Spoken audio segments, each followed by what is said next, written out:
जय हिंद बच्चों।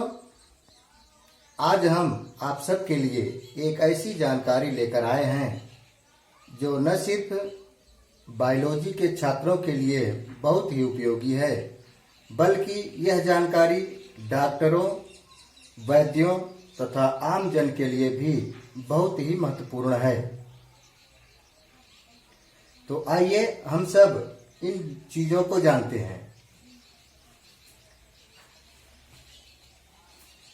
बच्चों, आप सब तो जानते हैं कि हमारा हृदय एक बहुत ही महत्वपूर्ण अंग है शरीर का। हृदय हमेशा गति करता रहता है। अचानक से अगर हृदय की गति रुक जाती है तो आदमी की मृत्यु हो जाती है। और यह हृदय प्रति मिनट कितनी बार धड़कता है तथा इसके कम धड़कने का और ज्यादा धड़कने का क्या कारण होता है, इत्यादि बातों पर हम चर्चा करेंगे। तो आइए जानते हैं सबसे पहले हृदय गति की दर यानी पल्स रेट। बच्चों, किसी भी स्वस्थ व्यक्ति का हृदय 1 मिनट में लगभग 72 बार धड़कता है। अस्वस्थ होने की दशा पर हृदय की धड़कने की गति या तो कम हो जाएगी या तो ज्यादा हो जाएगी, लेकिन अगर आदमी नॉर्मल है तो उसकी गति लगभग 1 मिनट में 72 बार धड़कती है। हाँ, ये बात और है कि शिशुओं की जो हृदय धड़कने की दर होती है वो ज्यादा होती है। वो 72 से 80 या 90 बार तक धड़कता है उनका दिल, छोटे बच्चों का। लेकिन जैसे जैसे अवस्था बढ़ती जाती है, हृदय की गति जो है पहले तो सामान्य अवस्था में 72 बार रहेगी, इसके बाद फिर धीरे धीरे घटती जाती है। तो यहाँ पर आज हम उसी चीज को जानेंगे। अब देखिए, अगर हृदय हमारा 72 बार प्रति मिनट की दर से धड़क रहा है तो यह बहुत अच्छा है। तो यह सामान्य स्थिति यानी कि आप स्वस्थ हैं। लेकिन अगर 60 से 80 के बीच अगर आपका हृदय धड़क रहा है, आपका पल्स रेट 60 से 80 के बीच है, तो यह भी नॉर्मल है यानी मध्यम आकार का, इसमें कोई ज्यादा परेशानी की जरूरत नहीं है। लेकिन अगर हृदय की गति आपकी 90 से 120 बार यानी प्रति मिनट जो है 190 से 120 तक धड़क रही है, तो यह बढ़ा हुआ हृदय पल्स रेट है। ऐसी दशा में यह आपको किसी अच्छे या सुयोग्य डॉक्टर से सलाह लेनी चाहिए और उसके हिसाब से आपको इलाज करवाना चाहिए। यहाँ पर एक बात मैं क्लियर कर दूं कि हृदय की जो गति है वो ज़्यादा काम करने से या ज़्यादा दिमाग पर प्रेशर पड़ने से भी बढ़ जाती है। जैसे आप व्यायाम करके तुरंत आ रहे हैं तो उस समय हार्ट बीट आपकी जो है पल्स रेट ज़्यादा रहेगी। अगर आप सामान्य अवस्था में हैं, बैठे हुए हैं, तो आपकी पल्स रेट कुछ कम रहेगी। लेकिन अमूमन 72 बार या 60 से 80 बार जो है प्रति मिनट की रफ्तार से वो चलेगी।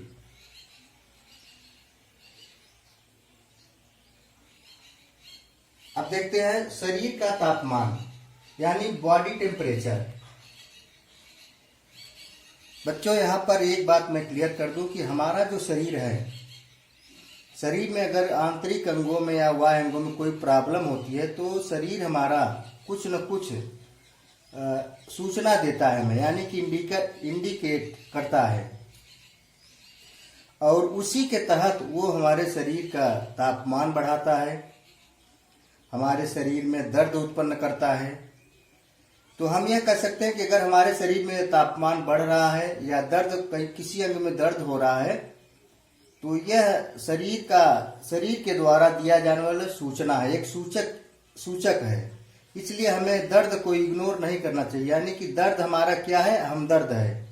जब दर्द होगा तभी हम किसी चीज का अच्छे से इलाज करेंगे। जैसे XYZ, अगर आपका पैर आग पर पड़ गया, अगर आपकी त्वचा में जलन न हो, दर्द न हो, तो आप अपना पैर हटाएंगे नहीं। तो जलन की वजह से हम अपना पैर झट से हटा लेते हैं तो हमारा पैर जलने से बच जाता है। अगर न जले तो हमारा पैर आग पर पड़ा रहेगा और हमारा पूरा पैर जल जाएगा, लेकिन हम हटाएंगे नहीं। तो इसलिए जो ये दर्द है ये क्या है, हमारा हमदर्द है। तो अब हम देखते हैं कि शरीर का तापमान जो बॉडी टेम्परेचर है बढ़ता है तो वो बुखार होने की निशानी माना जाता है। तो कितना होना चाहिए शरीर का तापमान, तो वो शरीर का तापमान यहाँ पर देखेंगे कि 92 से 98.6 डिग्री अगर तापमान है आपके शरीर का तो आपके शरीर में बुखार नहीं है। और अगर 99 डिग्री के करीब अगर तापमान है तो आपके शरीर में थोड़ा सा बुखार है। और अगर 100 से 102 डिग्री के आसपास अगर आपके शरीर का तापमान है तो आपके शरीर में बुखार है, यानी ज्यादा बुखार है। तो यहाँ पर बच्चों में एक बात बता दूं कि ये जो तापमान है, कभी कभी डॉक्टर भी झट से बोल देते हैं कि इतने सेल्सियस है, इतने सेल्सियस, लेकिन यहाँ पर मैं बात बता दूं कि ये जो तापमान है सेल्सियस में नहीं नापा जाता है बुखार। यह जो है हमेशा फ़ारेनहाइट में नापा जाता है, यानी कि 92 से 98.6 डिग्री अगर तापमान है तो ये फ़ारेनहाइट में होगा, सेल्सियस में नहीं। एक सामान्य स्वस्थ व्यक्ति के शरीर का तापमान 98.6 डिग्री के आसपास होता है। और अगर इस फ़ारेनहाइट में, अगर सेल्सियस में देखा जाए तो एक स्वस्थ व्यक्ति के शरीर का तापमान 37 डिग्री सेल्सियस होता है। और तापमान को मापने का जो यंत्र होता है वो होता है थर्मामीटर। तापमान को जो मापने का जो यंत्र होता है वो है थर्मामीटर। थर्मामीटर में बच्चों यहाँ पर पारा भरा हुआ होता है। पारा जानते हैं कि एक तरल धातु है, वह गर्मी पाकर ज़्यादा फैलती है।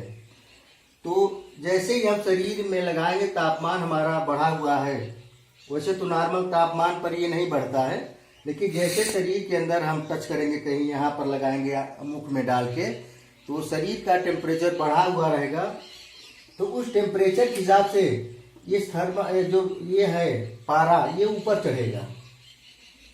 गर्मी पाकर पारा फैलता है तो ये नली बनी रहती है, इस नली के माध्यम से ऊपर की तरफ जाएगा। फिर वहाँ जितने ऊपर तक जाएगा यहाँ रीडिंग नोट हो जाती है।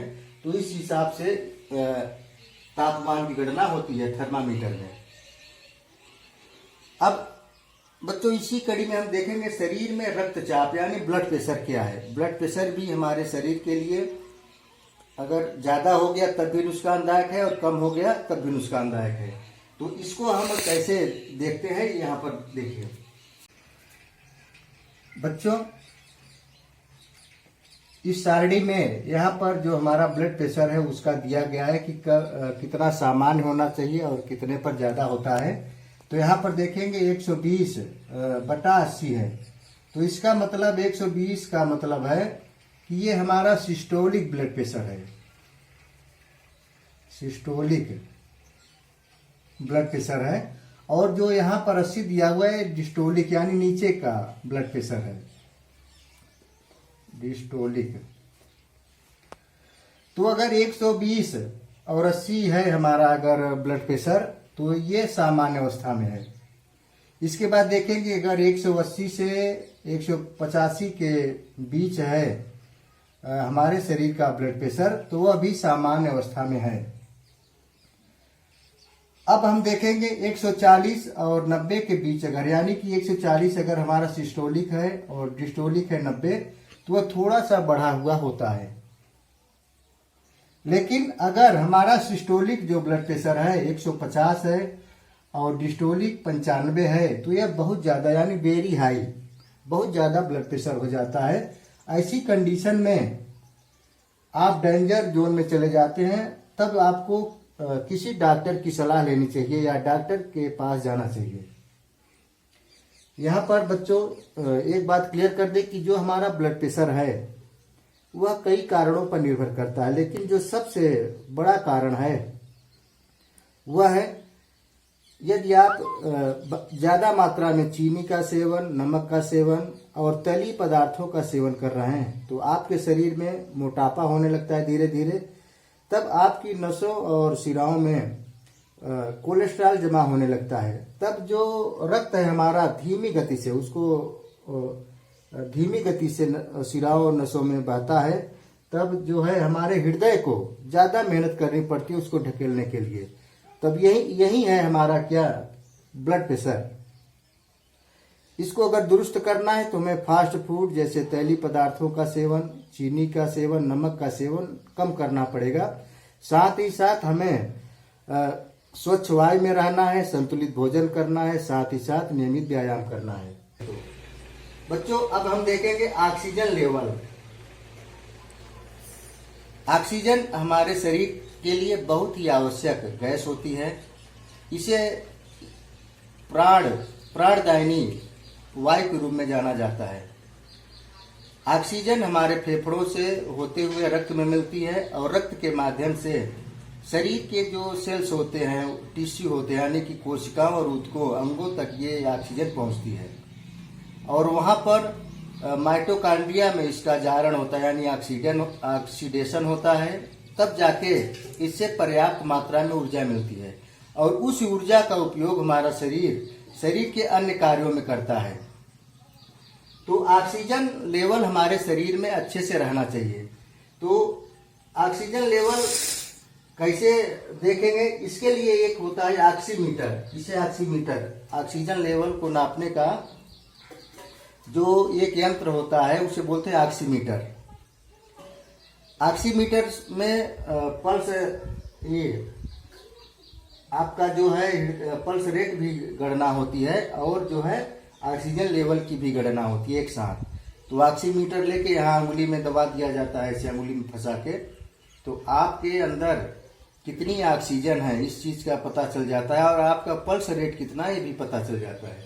यहाँ पर आप देख रहे हैं ये SpO2 मतलब सेपरेटेड ऑक्सीजन है। यहाँ पर आपके शरीर में, आपके रक्त में कितनी ऑक्सीजन है इस मात्रा को दर्शाता है। तो यह मात्रा होनी चाहिए 94 से 100 तक। आपके शरीर में अगर सामान्य अवस्था में आप कोई बीमारी नहीं है आपके शरीर में, तो यह होना चाहिए 94 से 100 के बीच होना चाहिए। तो यहाँ पर 98 है, तो ये भी सही अवस्था में है। यहाँ पर पल्स रेट जो है 60 से 80 के बीच होना चाहिए, तो ये भी लगभग सही है। तो यहाँ पर आप देखिए 98 और 65, ये नॉर्मल अवस्था है। अगर ऑक्सीजन रेट अगर 94 से नीचे आ रहा है, 94 से नीचे आ रहा है तो यह खतरे की घंटी है, और अगर 90 से नीचे आ गया तब तो यह और ज्यादा खतरे की घंटी है। ऐसे में आपको कृत्रिम ऑक्सीजन की व्यवस्था करनी पड़ेगी। अभी आपने कोरोना काल में देखा होगा कि बहुत से लोग ऑक्सीजन की कमी से मर गए। तो ऑक्सीजन की कमी न होने पाए इसके लिए आपको विशेष ध्यान देना पड़ेगा। और यह ऑक्सीजन आप प्राणायाम के द्वारा, व्यायाम के द्वारा या कुछ और भी डॉक्टरी सलाह से दवाएं मिलती हैं उसको लेकर आप इसको बढ़ा सकते हैं। यहाँ पर देखिए चार्ट में लिखा हुआ है 94 अगर ऑक्सीजन रेट है आपका, ऑक्सीजन लेवल, तो ये सामान्य अवस्था में है।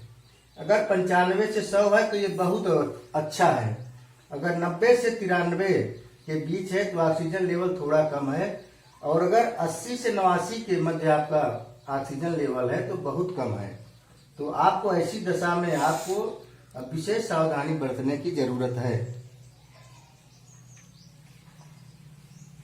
बच्चों, हम अपने चैनल पर इस तरह के वीडियोज अक्सर लाता रहता हूं। अगर आपको हमारा यह चैनल अच्छा लगा हो तो आप इसे लाइक करें, अपने इष्ट मित्रों के साथ शेयर करें, तथा अगर आप चैनल पर नए हैं तो इसे सब्सक्राइब कर बेल आइकन को जरूर दबाएं, ताकि इस चैनल की आने वाली हर गतिविधि का नोटिफिकेशन आपको मिलता रहे। जय हिंद।